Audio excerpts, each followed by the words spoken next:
Switzerland को थोड़ी देर के लिए भूल जाओ और उसके एक्सपेंसिव ट्रैवल कॉस्ट को भी।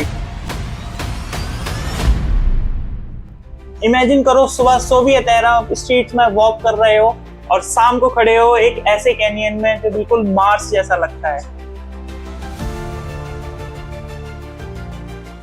अनरियल लग रहा है ना?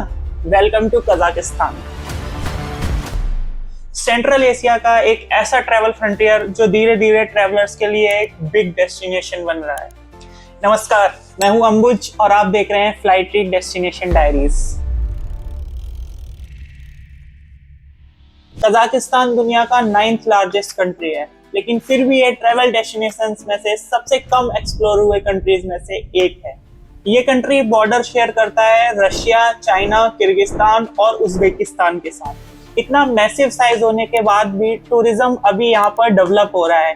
इसका मतलब है कम क्राउड और ज्यादा ऑथेंटिक एक्सपीरियंस। कजाकिस्तान का साइज वेस्टर्न यूरोप से भी बड़ा है, लेकिन पॉपुलेशन देखा जाए तो सिर्फ 19 मिलियन के आसपास है। कजाकिस्तान की जर्नी यूजुअली स्टार्ट होती है अलमाटी से। कजाकिस्तान की फॉर्मर कैपिटल अलमाटी आज भी कंट्री का फाइनेंशियल और कल्चरल हब माना जाता है। और इस सिटी की सबसे इंटरेस्टिंग बात है इसका कॉन्ट्रास्ट।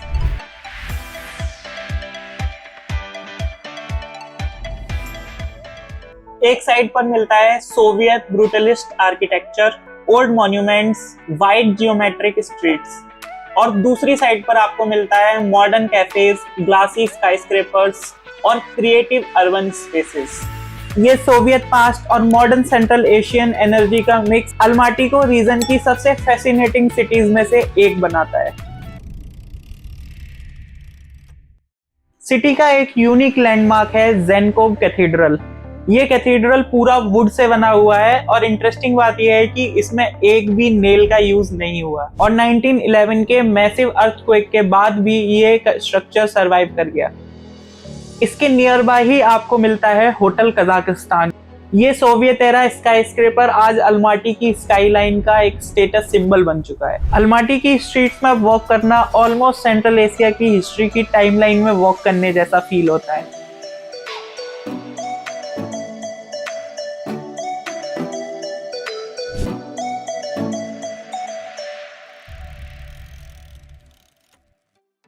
अलमाटी की ट्रिप कंप्लीट नहीं होती है विदाउट विजिटिंग ग्रीन बाजार।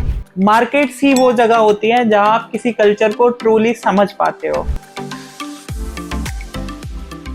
यहाँ आपको मिलता है ड्राई फ्रूट्स, लोकल चीज कर्ट, ट्रेडिशनल सॉसेज, ताजी और सेंट्रल एशियन स्पाइसेस। ये प्लेस केओटिक है, कलरफुल है और बिल्कुल ऑथेंटिक फील होता है। अलमाटी की सबसे सरप्राइजिंग बात है इसका लोकेशन। आप सिर्फ 30 मिनट सिटी से बाहर जाओ और आप पहुंच जाओगे माउंटेन्स में। Nearby Ile Alatau national park offer करता है hiking trails, alpine lakes, ski resorts, panoramic view points. बहुत रेयर होता है ऐसी सिटी जहां अर्बन लाइफ और वाइल्ड नेचर इतने क्लोज हो।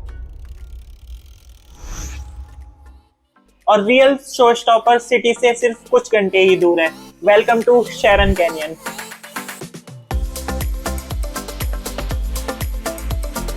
इसे सेंट्रल एशिया का ग्रैंड कैनियन भी कहा जाता है। ये dramatic landscape millions of years में विंड और वाटर इरोजन से बना है। सबसे फेमस एरिया है वैली ऑफ कैसल्स। यहाँ की रॉक फॉर्मेशंस एशियन कैसल जैसी लगती हैं और कभी कभी यहाँ खड़े होके ऐसा फील होता है जैसे कि आप मार्स पर हो। तो क्वेश्चन ये है कि कजाकिस्तान सडनली ट्रेंडिंग क्यों हो रहा है? नंबर 1, वीजा पॉलिसीज इजियर हो रही हैं। एशिया और यूरोप से फ्लाइट्स इंक्रीज हो रही हैं। यहाँ पर आपको स्विस लेवल लैंडस्केप मिलता है बिना स्विस प्राइसेस के। जो ट्रैवलर्स कुछ डिफरेंट एक्सप्लोर करना चाहते हैं उनके लिए कजाकिस्तान एक एक्साइटिंग डेस्टिनेशन बन रहा है।